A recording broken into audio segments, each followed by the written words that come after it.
Assalamualaikum warahmatullahi wabarakatuh. Bangsa yang besar adalah bangsa yang bisa menghargai sejarahnya. Halo teman-teman, perkenalkan, nama saya Rifan Kusuma Putra, kelas 10E, absen 29.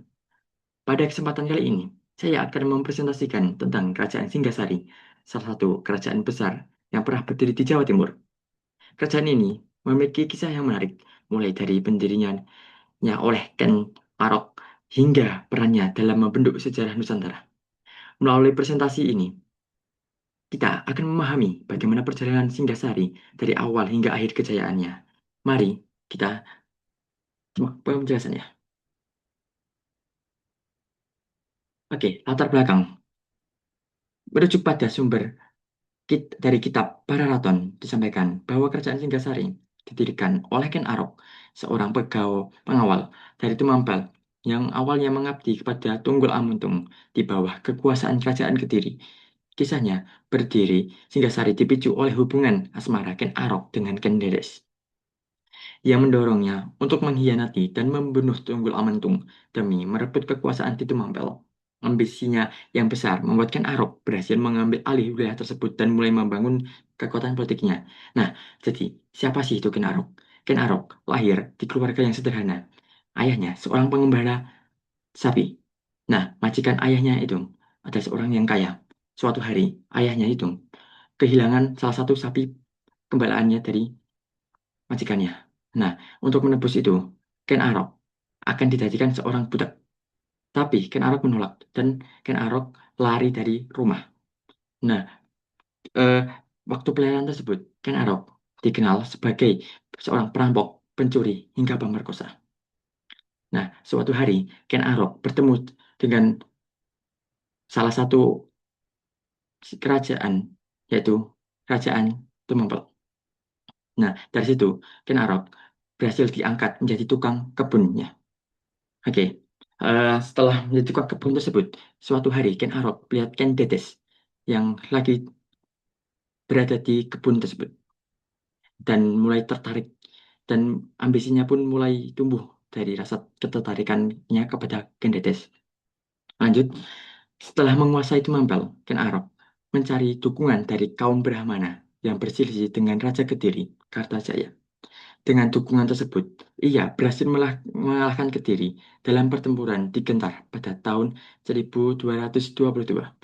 Kemenangan ini menandai runtuhnya kerajaan Kediri dan berdirinya kerajaan Singgasari, dengan Ken Arok sebagai raja pertama bergelar Sirajasa Bahra Sang Amuwarbemi. Lanjut, masa kejayaannya. Puncak kejayaan kerajaan Singgasari terjadi pada masa pemerintahan Kartanegara yang berkuasa dari tahun 1272 hingga 1292 Masehi. Pada masa ini, Singgasari berkembang pesat dalam berbagai bidang. Dari segi ekonomi, kerajaan ini berhasil memperkuat perdagangan, terutama karena letaknya yang strategis di jalur pelayaran Nusantara, sehingga mendukung aktivitas maritim dan hubungan dagang dengan daerah lain. Dari sisi politik, Kartanegara menjalankan kebijaksanaan ekspansi yang dikenal oleh dengan ekspedisi Pamalayunya untuk memperluas pengaruh hingga ke luar Pulau Jawa serta memperkuat posisi Singgasari sebagai kekuatan besar di kawasan. Jadi, Singgasari mendominasi bagian maritim dan bisa memonopoli tersebut. Makanya dari itu, ekonomi di kerajaan Singgasari pada masa pemerintahan Kartanegara itu melonjak besar dan menjadi masa puncak kejayaannya.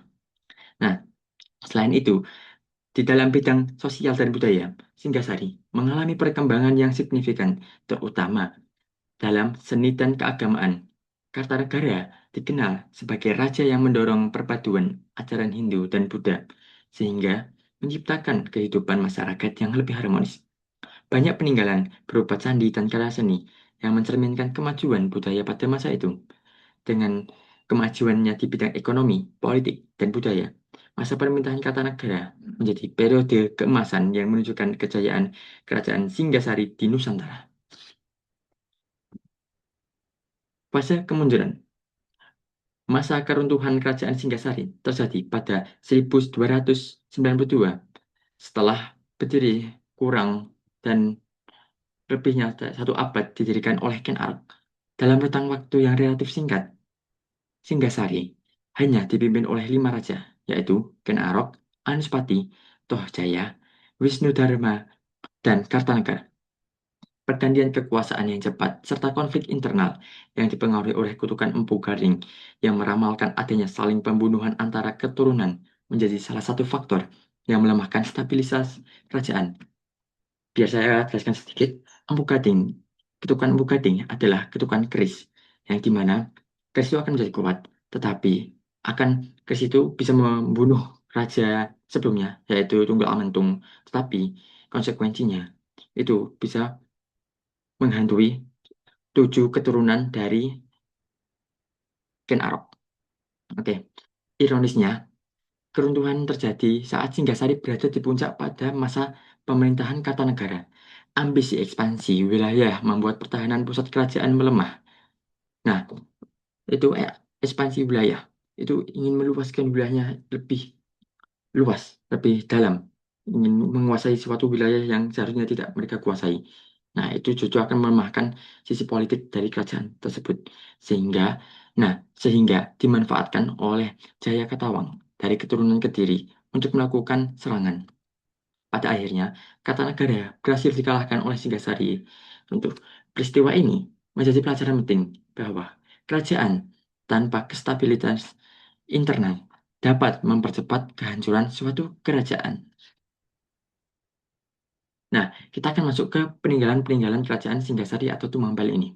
Yang pertama, ada 2 Rapala. Arca raksasa ini ditempatkan di pintu masuk kerajaan. Wajahnya menyeramkan dan tubuhnya besar, melambangkan kekuatan penjaga. Ini dulu, setiap pintu masuk kerajaan Singgasari akan dipasang arca 2 pala. Untuk filosofinya untuk melindungi kerajaan tersebut dari kutuk-kutukan luar dan makhluk-makhluk gaib lainnya. Yang kedua, Amongharhapasa.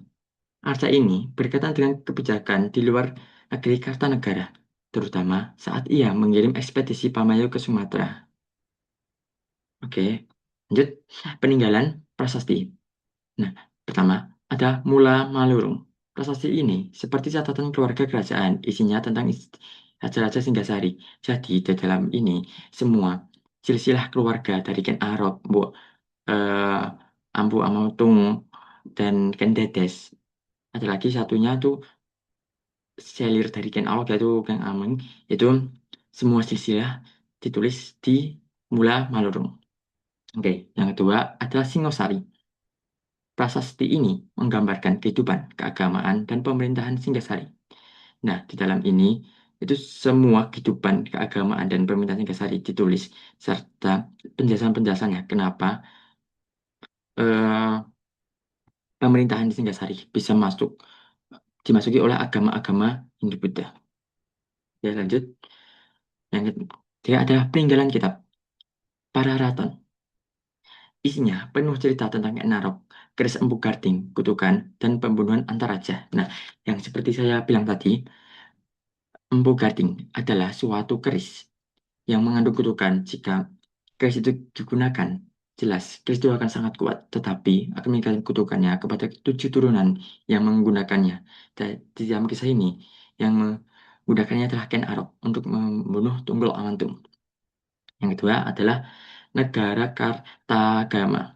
Nah, kitab ini ditulis pada masa Majapahit, tetapi menjelaskan kebesaran Singgasari. Nah, di Singgasari itu tidak jauh dari Majapahit ya teman-teman.